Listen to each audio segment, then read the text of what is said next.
When my daughter Sandra asked for copies of my medical records, I didn't think twice about handing them over.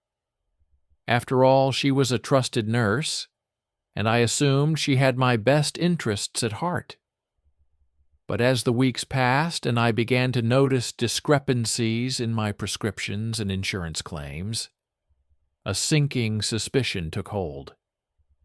The final straw came when an old friend tipped me off to a disturbing rumor that Sandra was using my health information to fake a disability claim and collect benefits in my name.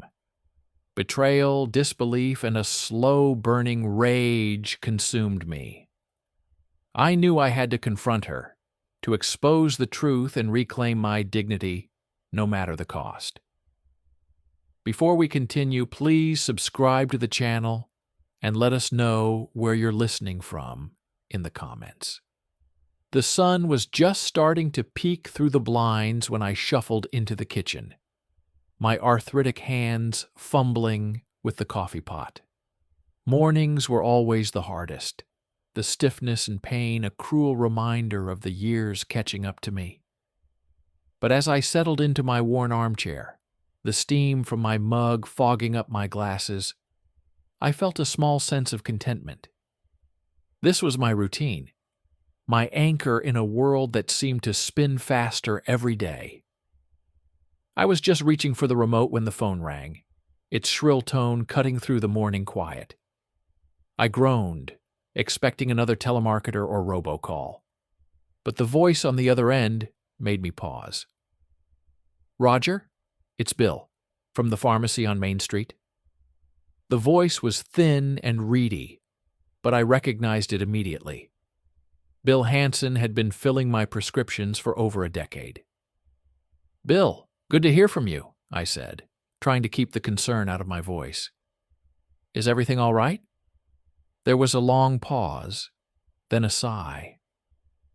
"Roger, I hate to bother you with this, but something's come up. Something I think you should know about." My grip tightened on the phone, a prickle of unease running down my spine. "What is it, Bill? What's going on?" "It's about your daughter, Sandra." Bill's voice was hesitant, almost apologetic. "She's been in here a lot lately, picking up prescriptions in your name. But the thing is, Roger, the drugs she's getting, the dosages, they don't match up with your medical history." I felt like I'd been punched in the gut, the air rushing out of my lungs in a harsh exhale. "What do you mean they don't match up? What's she been getting?" "Oxycodone, mostly. High doses, too." Bill sounded uncomfortable, like he was betraying a confidence. "And she's been paying in cash, not using your insurance. It just didn't seem right to me, Roger. I thought you should know." I sank back into my chair, my mind reeling. Oxycodone, a powerful painkiller, highly addictive and tightly controlled. What on earth was Sandra doing with it? And why was she using my name, my medical history, to get it? I don't understand," I managed, my voice barely above a whisper. "Sandra's a nurse. She knows better than to mess around with that stuff. And she has access to my records, but only because I trusted her to help manage my care. I'm sorry, Roger, I really am." Bill's voice was heavy with sympathy. "But I've seen this kind of thing before. Family members taking advantage, using their position to divert meds or commit fraud. It's a real problem in the healthcare system." I closed my eyes, a wave of nausea washing over me. This couldn't be happening. Not Sandra, not my little girl. She was the reliable one, the caretaker, the one who always had my back. How could she betray me like this? "Bill, I don't know what to say. Thank you for telling me." My voice sounded distant, like it was coming from someone else. I need to talk to Sandra, to get to the bottom of this." "Of course, Roger." And again, "I'm so sorry to be the bearer of bad news. If there's anything I can do to help, anything at all, just let me know. I mumbled a thank you and hung up, the phone slipping from my numb fingers. For a long moment I just sat there, staring blankly at the wall. My mind was racing, trying to make sense of the impossible. Sandra, my daughter, stealing drugs in my name, using my medical history, my trust, to fuel some kind of addiction or scheme. It was like a nightmare, a twisted version of reality that I couldn't wrap my head around. But as the shock began to fade, a slow, simmering anger took its place. How dare she? How dare she use me, lie to me, put my health and reputation at risk? I had given her everything, sacrificed so much to provide for her and support her dreams. And this was how she repaid me? I took a deep breath, my hands clenching into fists. No, I wouldn't let this stand. I wouldn't let her get away with this betrayal, this violation of everything I held dear. I would confront her, demand answers, and do whatever it took to stop this madness. Even if it meant exposing her lies to the world, even if it meant losing her forever. Because in that moment, sitting in my quiet living room, with the weight of Bill's words hanging over me, I realized something fundamental had shifted. My love for Sandra, my instinct to protect and defend her, had been replaced by something colder and harder. A grim determination to seek justice, to right the wrongs she had committed against me, no matter the cost. I hauled myself out of my chair, my joints protesting with every movement. I had calls to make, evidence to gather, a plan to put into motion. It was time to take back control of my life, my health, and my dignity. And heaven help anyone who stood in my way. The next few days passed in a blur of quiet investigation and mounting dread. I pored over my medical records, my insurance statements, looking for any discrepancy, any hint of Sandra's deception. And with each new piece of evidence, each prescription filled without my knowledge, the knot in my stomach tightened. I called my doctor, my insurance company, anyone who might have insight into what was happening. And slowly, painfully, a picture began to emerge. Sandra had been using her position as a nurse, her access to my personal information, to request unnecessary prescriptions and treatments in my name. She'd forged my signature, altered my charts, and manipulated the system with a skill that left me both impressed and sickened. But the question remained, why? What could possibly drive her to such lengths, to risk her career and her freedom for a few bottles of pills? I racked my brain, trying to recall any signs I might have missed, any hints that she was struggling or in trouble. But the more I thought about it, the more I realized how little I truly knew about my daughter's life. We talked on the phone, met for weekly dinners, but our conversations were always superficial, focused on my health or her work. She never shared her fears, her dreams, her innermost thoughts, and I, in my own way, had been content with that distance, that carefully maintained boundary. Now, as I stared at the evidence of her betrayal, I felt a deep, aching sadness, not just for myself, but for the relationship we had lost, the trust that had been shattered beyond repair.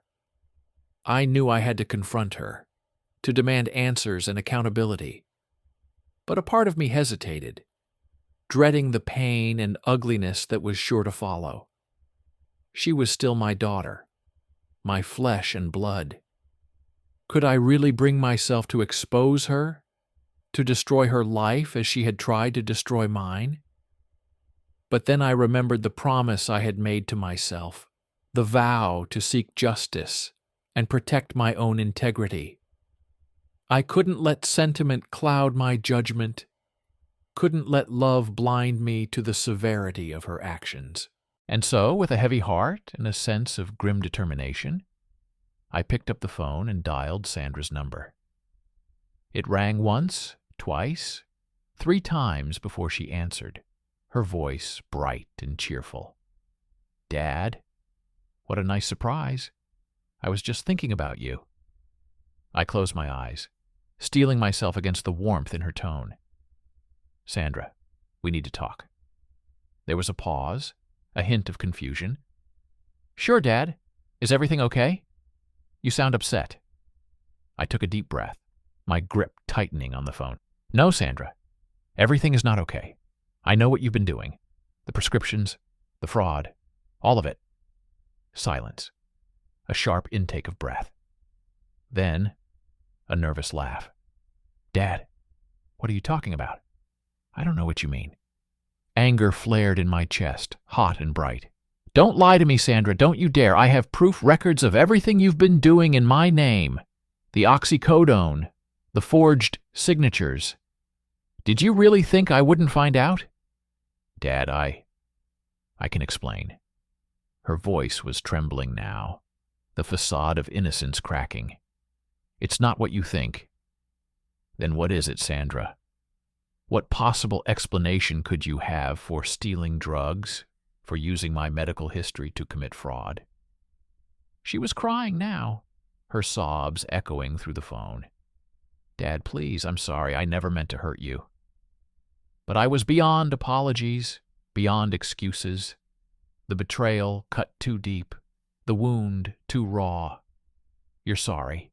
You violated my trust, put my health at risk, and all you can say is you're sorry."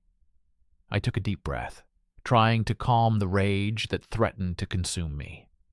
"No, Sandra, sorry isn't good enough. Not this time. Dad, please, can we just talk about this? Face to face. I can explain everything, make it right."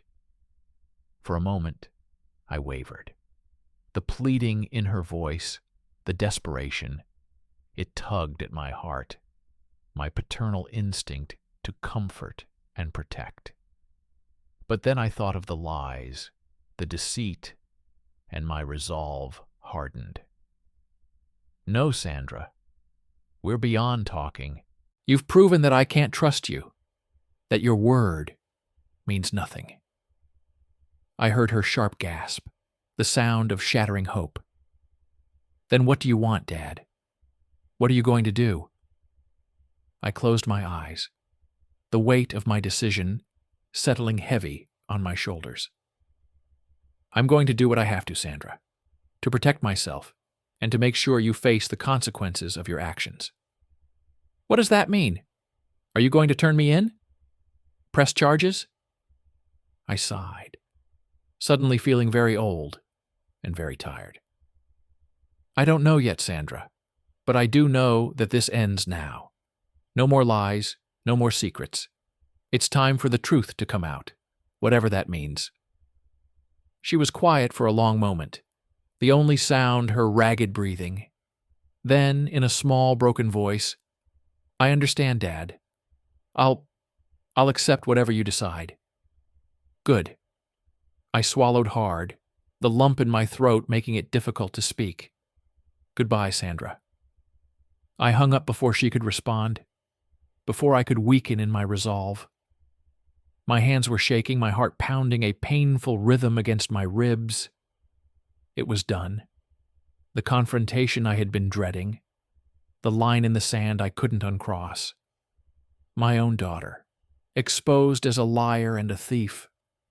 I knew there would be fallout, repercussions I couldn't even begin to predict. But in that moment, all I felt was a grim sense of righteousness, a bitter vindication. She had brought this upon herself, had shattered the sacred bond between parent and child. And now she would face the consequences, the reckoning she so richly deserved. I picked up the phone again, my fingers dialing a number I had hoped never to use. The authorities, the people who could investigate and prosecute, who could bring the full weight of the law to bear. It was time for justice to be served, for the truth to be brought into the cold, hard light of day. No matter how much it hurt, no matter what it cost me. This was the path I had chosen, and I would see it through to the end. The days after my confrontation with Sandra passed in a haze of interviews, statements, and legal proceedings. I met with detectives, insurance investigators, even a representative from the state medical board. I laid out the evidence I had gathered, the paper trail of deceit and betrayal, and watched as their expressions shifted from skepticism to shock to grim determination. It was a surreal experience, sitting in those sterile offices and fluorescent-lit conference rooms, telling my story over and over again. I felt like a stranger in my own life, a spectator watching the unraveling of everything I had held dear. But through it all, I clung to my resolve, my conviction that I was doing the right thing. Sandra had made her choices, had violated the trust and responsibility of her position. She needed to face the consequences, to be held accountable for her actions. Still, there were moments when doubt crept in, when the weight of what I was doing threatened to crush me. Late at night, lying in bed beside my sleeping wife, I would stare at the ceiling and wonder if I had gone too far, if I had let my anger and hurt cloud my judgment. Was I really willing to destroy my own daughter's life, to see her branded a criminal and a fraud? Could I live with myself, knowing that I had been the one to set these wheels in motion? But then I would remember the lies, the betrayal, the casual disregard for my well-being, and my resolve would harden. My determination to see justice served overriding any lingering doubts. It all came to a head 2 weeks after my initial report, when I received a call from the lead detective on the case. They had uncovered even more evidence of Sandra's wrongdoing, a pattern of prescription fraud and insurance manipulation that went back months, even years. And they wanted me to confront her, to be part of the team that brought her in for questioning. I hesitated at first, unsure if I could face her again, if I could bear to see the look in her eyes when she realized the extent of what she had done. But the detective was insistent, arguing that my presence would send a powerful message, would show her that her actions had consequences. And so, with a heavy heart and a sense of grim inevitability, I agreed. The day of the confrontation dawned cold and gray, a fitting backdrop for the drama that was about to unfold. I arrived at the police station early, my hands shaking and my stomach churning with nerves. The detectives greeted me with solemn nods and murmured condolences, their eyes filled with a mix of pity and respect. They led me to a small, windowless room where I was to wait until Sandra arrived.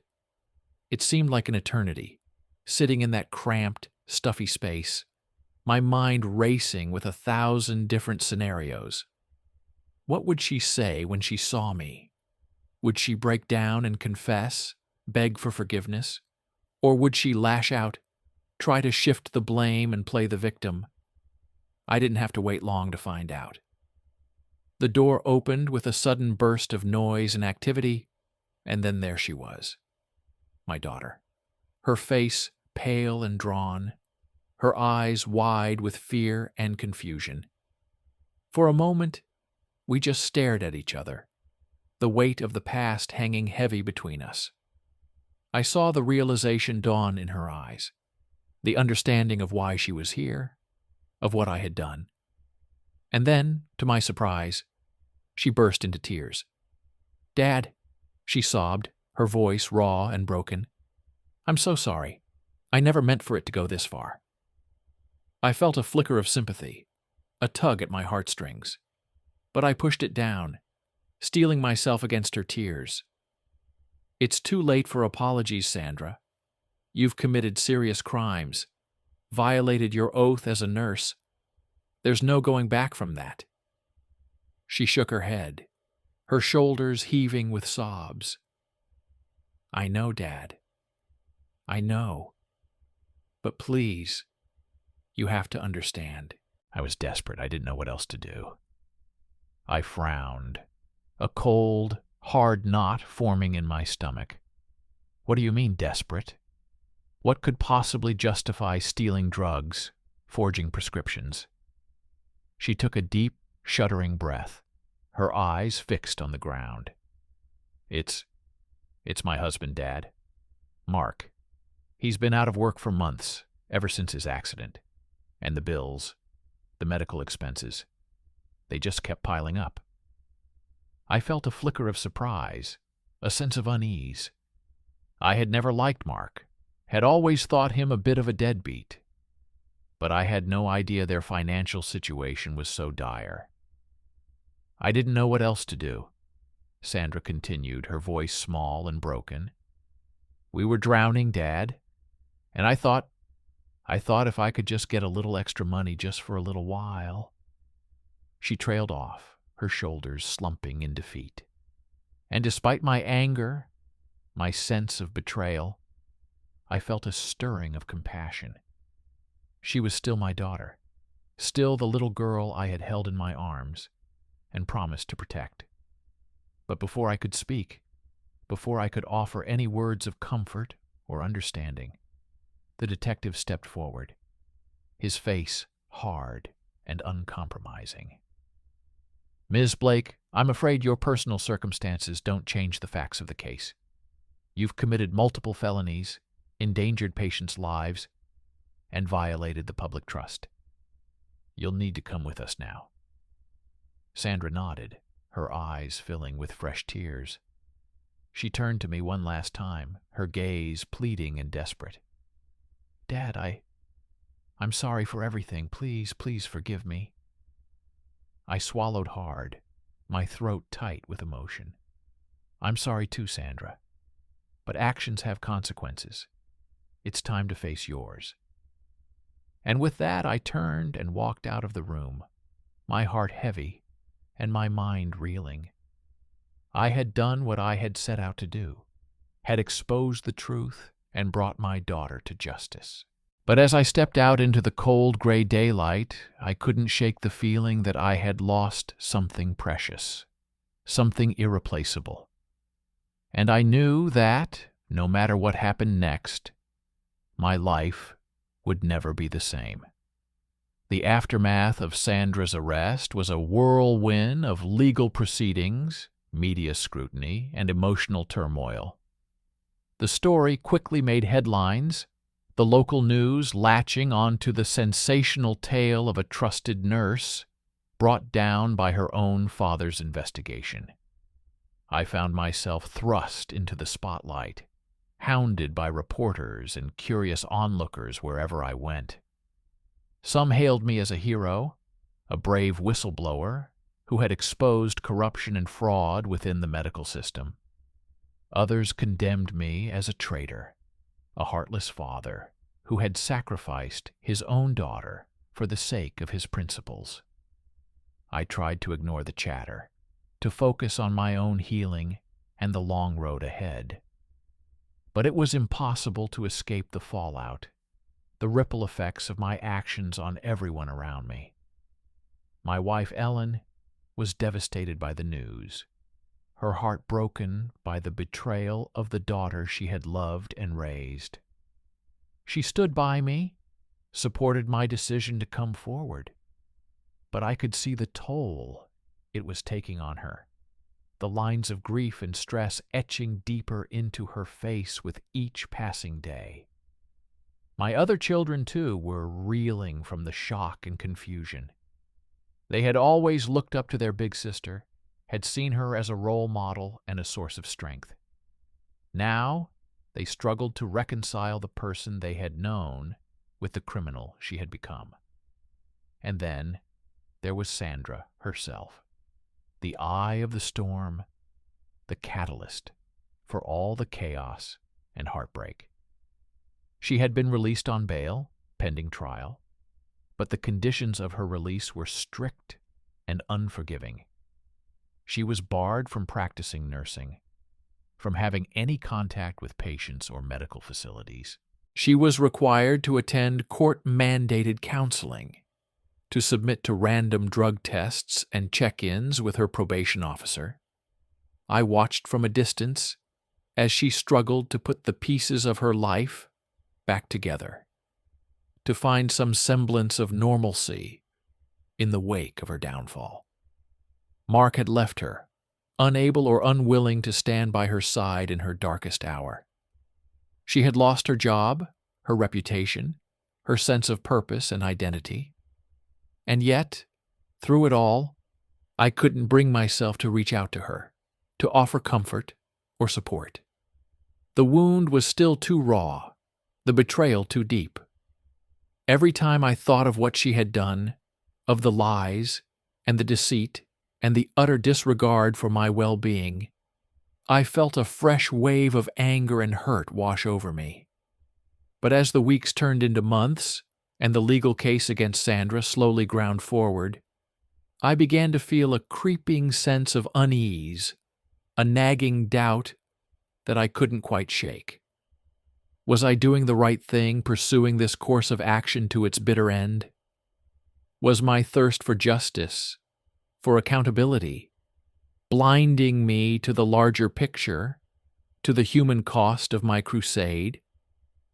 I thought back to Sandra's tearful confession, to her desperate plea for understanding.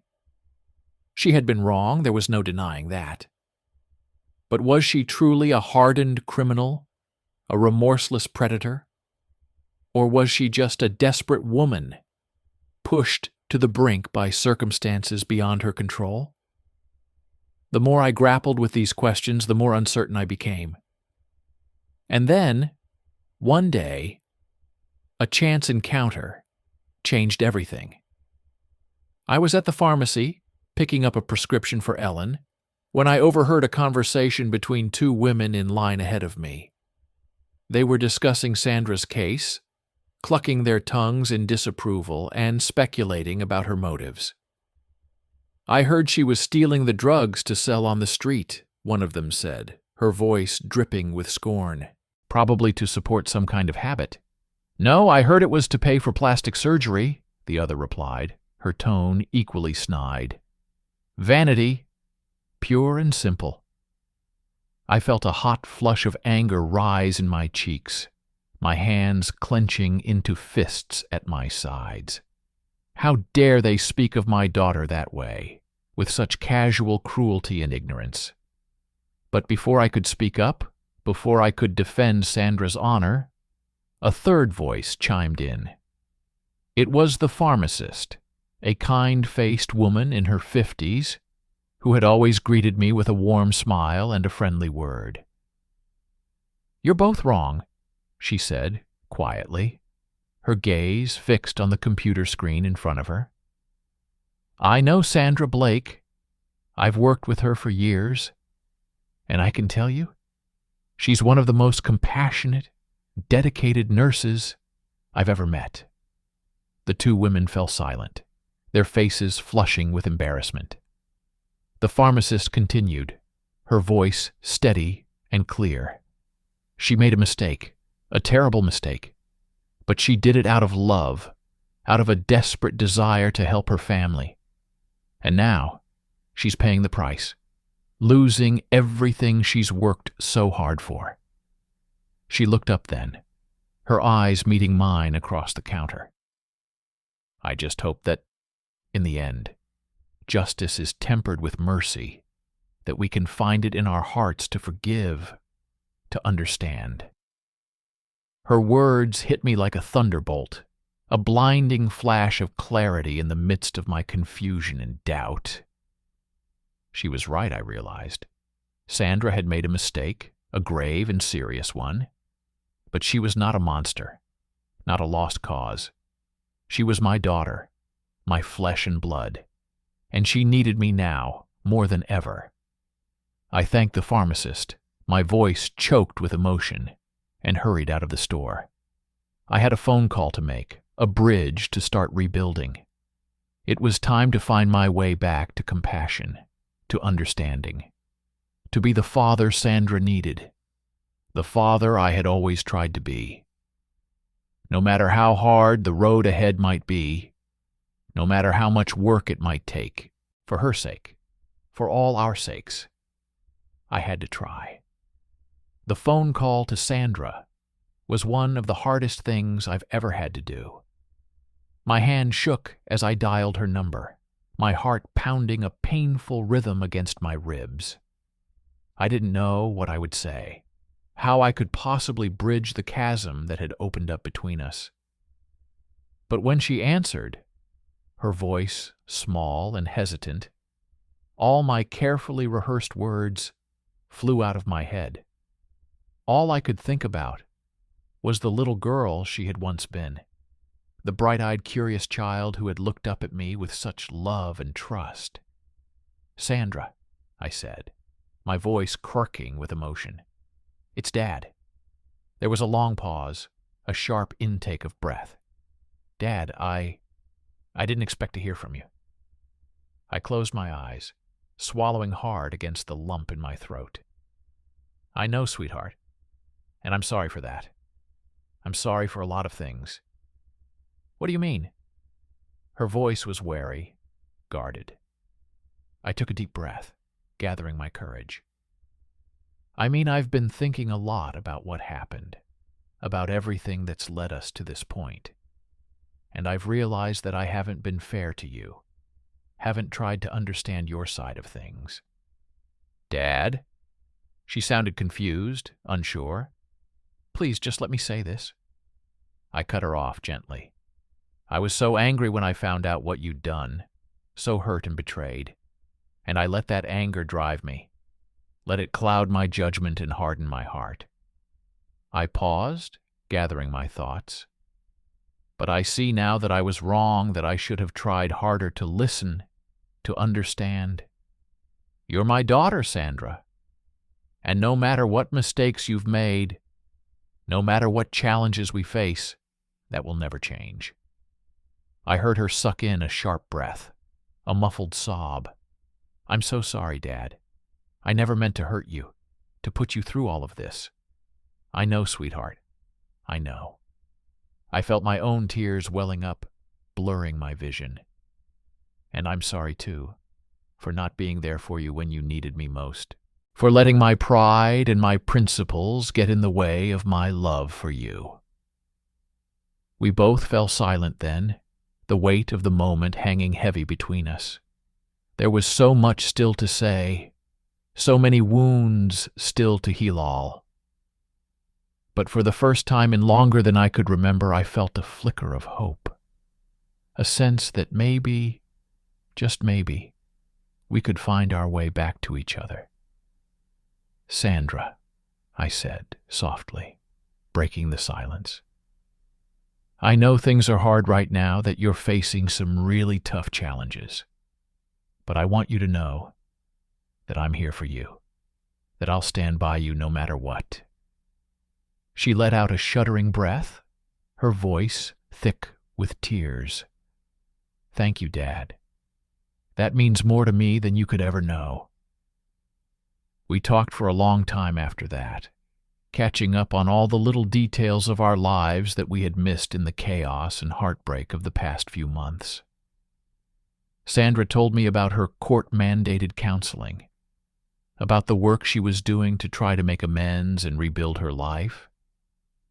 And I told her about my own journey, about the doubts and the soul-searching that had led me to this moment, about the realization that had hit me like a lightning bolt, the understanding that love and forgiveness were more important than any sense of righteousness or justice. By the time we hung up, my heart felt lighter than it had in years, the weight of the past lifting from my shoulders like a physical burden. I knew that there was still a long road ahead of us, that the scars of betrayal and hurt wouldn't heal all overnight.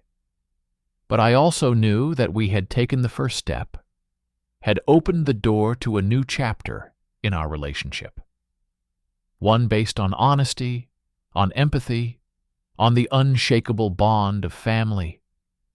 And as I sat there in the quiet of my living room, the late afternoon sun slanting through the windows and casting everything in a warm, golden glow, I felt a sense of peace wash over me.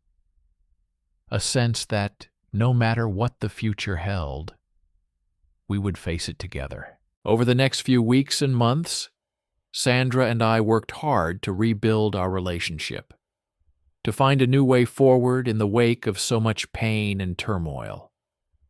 It wasn't easy, and there were times when the old wounds threatened to reopen, when the ghosts of the past reared their ugly heads. But we persevered, drawing strength from each other and from the love and support of our family and friends. Sandra threw herself into her court-mandated counseling and community service, determined to make amends and prove that she had learned from her mistakes. And I stood by her side every step of the way, attending court hearings and meeting with her probation officer, offering words of encouragement and comfort when the road got tough. Slowly but surely, we began to heal, to find a new normal in the aftermath of the storm. Sandra's case made its way through the legal system, and in the end, the judge showed leniency, recognizing the extenuating circumstances and the genuine remorse she had shown. She was sentenced to probation and community service, with the opportunity to have her record expunged if she stayed out of trouble and met all the conditions of her release. It was a second chance, a glimmer of hope in the darkness. And as I watched her walk out of that courtroom, her head held high and her eyes shining with determination, I felt a swell of pride and love so fierce it took my breath away. She was my daughter, my brave, beautiful girl. And no matter what challenges lay ahead, no matter what obstacles we had to overcome, I knew that we would face them together.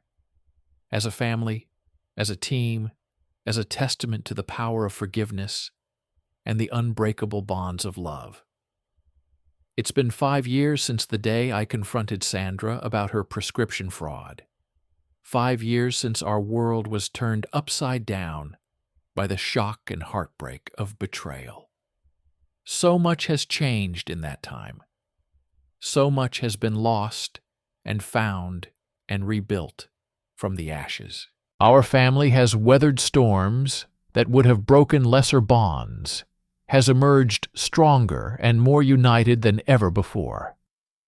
Sandra has worked hard to turn her life around, to make amends for the mistakes of the past, and build a new future for herself. She completed her probation with flying colors, threw herself into volunteer work and advocacy for addiction recovery and mental health awareness. And just last year, she achieved her lifelong dream of becoming a nurse practitioner, dedicating herself to helping others navigate the complex and often treacherous world of healthcare. I couldn't be more proud of her, of the woman she has become. She is a living testament to the power of second chances, of the resilience and strength of the human spirit. As for me, I've learned to let go of the anger and the hurt that once consumed me, to open my heart to the healing balm of forgiveness and understanding. I've watched my children and grandchildren flourish and grow, marveling at the love and the laughter that fills our home and our lives. And through it all, I've held fast to the lesson that Sandra taught me. The truth that love and compassion are the most powerful forces in the universe. That no matter how dark the night may seem, there is always a new dawn waiting just over the horizon. I know that our journey is far from over, that there will be more challenges and trials and humps to come. But I also know that we will face them together as a family, as a testament to the unbreakable bonds that tie us to one another. For in the end, that is all that truly matters. Not the mistakes we make or the hurts we suffer, but the love we share and the lives we touch along the way. And as I sit here in the warm glow of a summer evening, surrounded by the laughter and the joy of the people I hold most dear, I know that I am truly blessed, that I have been given a gift beyond measure, a love that will sustain me all the days of my life. And for that, I am grateful beyond words. If you found this story moving and meaningful, please hit the like button and subscribe to our channel for more inspiring tales of love, redemption, and the unbreakable bonds of family. And don't forget to share your own experiences and reflections in the comments below. We all have a story to tell, a lesson to share, and by lifting each other up and lending a listening ear, we can make the world a little bit broader, a little bit more beautiful. Thank you for being here, for being a part of our community. And remember, no matter how lost you may feel, no matter how far you may have strayed, there is always a path back to love and light. Keep holding on. Keep believing in the power of second chances. And never ever give up on the people you hold most dear. Until next time, my friends, stay safe, stay strong, and keep shining your light into the world.